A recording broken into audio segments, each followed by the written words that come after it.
Mega brother గా నాగబాబుకి mega అభిమానులు ఉన్నటువంటి ప్రత్యేకమైన స్థానం గురించి ప్రత్యేకించి చెప్పనవసరం లేదు. చిరంజీవి, పవన్ కళ్యాణ్లకు అభిమానులకు మధ్య వారధిగా ఉన్న వ్యక్తి ఎవరైనా ఉన్నారా అంటే అది నాగబాబు మాత్రమే. సినిమాలో హీరోగా కొన్ని సినిమాలు చేశారు, కానీ ఎందుకో పెద్దగా వర్కౌట్ అవ్వలేదు. ఆ తర్వాత క్యారెక్టర్ ఆర్టిస్ట్ గా మంచి రేంజ్ కి ఎదిగారు. నిర్మాతగా కూడా పలు సినిమాలను నిర్మించారు, కానీ అవి ఆయనకు పెద్దగా లాభాలు తెచ్చిపెట్టకపోగా భారీ నష్టాలను తెచ్చిపెట్టాయి.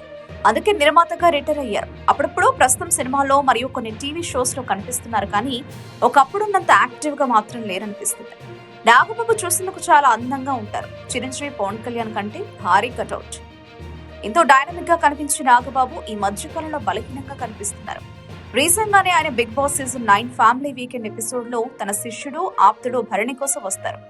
ఇక్కడ నాగబాబు సన్నగా చిక్కిపోయి ఎలా ఉండేవారు, ఎలా అయ్యారు అన్నట్లుగా ఆడియన్స్ నాగబాబును చూసి సోషల్ మీడియాలో జాలిపడ్డారు. అంతేకాకుండా ఆయన నడక కూడా చాలా నిదానంగా ఉంటుంది. ఇదంతా చూసిన ఫ్యాన్స్ అసలు నాగబాబు ఆరోగ్యానికి ఏమైంది, ఎందుకు ఇలా నడుస్తున్నారు, ఎందుకింత బలహీనంగా కనిపిస్తున్నారు అంటూ సోషల్ మీడియాలో పెద్ద ఎత్తున పోస్టులు పడుతున్నాయి. దీనికి స్వయంగా నాగబాబుని వివరణ ఇవ్వాలి.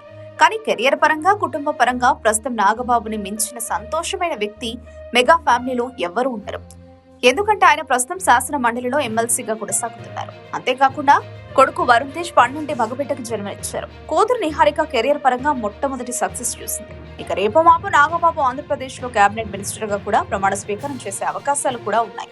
ఇలా ఎటు చూసుకున్నా ఆయన మనసు ఎంతో సంతోషించే విషయాలే జరుగుతున్నాయి. మనిషికి సంతోషమే సగం బలం అని అంతా అంటుంటారు. కానీ నాగబాబు ఎందుకంత బలహీనంగా కనిపిస్తున్నారు? ఆయనకు నిజంగానే ఆరోగ్య సమస్య ఉందా, లేదంటే వర్కౌట్స్ చేసి శరీరాన్ని తగ్గించడం వల్ల మనకలా అనిపిస్తుందా అనేది తెలియాల్సి ఉంది.